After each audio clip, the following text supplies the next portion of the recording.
2 Corinthians chapter 12, verses 1 to 21.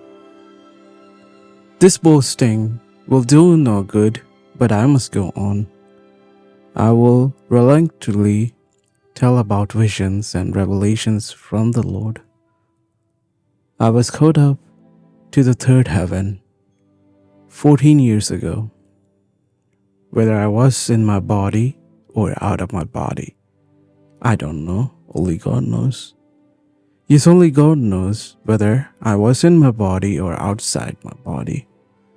But I do know that I was caught up to paradise and heard things so outstanding that they cannot be expressed in words, things no human is allowed to tell.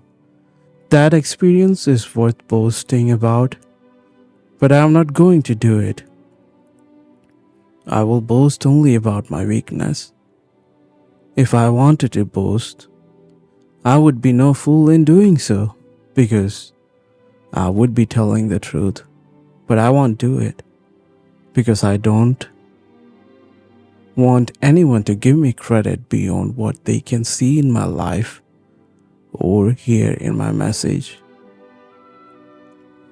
Even though I have received such wonderful revelations from God, so to keep me from becoming proud, I was given a thorn in my flesh, a messenger from Satan to torment me and keep me from becoming proud. 3 different times I begged the Lord to take it away. Each time he said, "My grace is all you need. My power works best in weakness." So now I am glad to boast about my weakness, so that the power of Christ can work through me. That's why I take pleasure in my weakness and in the insults, hardships, persecutions, and troubles that I suffer for Christ. For when I am weak, then I am strong. You have made me act like a fool. You ought to be writing commendation for me. For I am not at all inferior to these super apostles.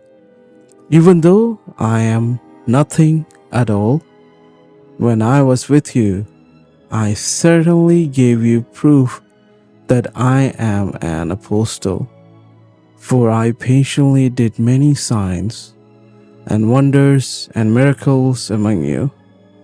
The only thing I failed to do, which I do in the other churches, was to become a financial burden to you. Please forgive me for this wrong.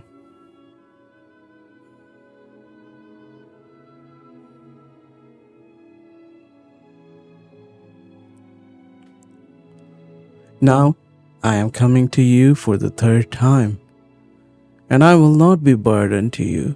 I don't want what you have. I want you. After all, children don't provide for their parents. After all, children don't provide for their parents. Rather, parents provide for their children. I will gladly spend myself and all I have for you, even though it seems that the more I love you, the less you love me.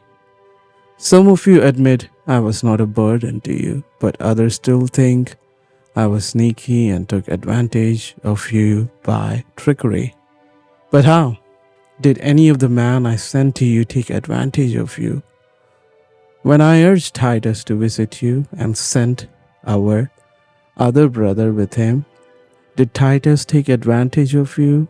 No, for we have the same spirit and walk in each other's steps, doing things the same way. Perhaps you think we are saying these things just to defend ourselves? No, we tell you this as Christ's servants, and with God as our witness. Everything we do, dear friends, is to strengthen you. For I am afraid that when I come, I won't like what I find, and you won't like my response.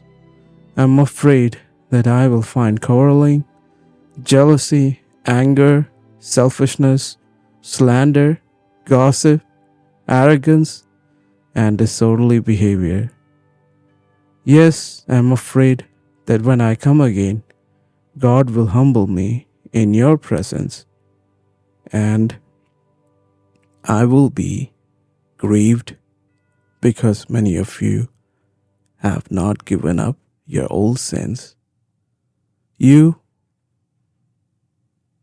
have not repented of your impurity, sexual immorality, and eagerness for lustful pleasure.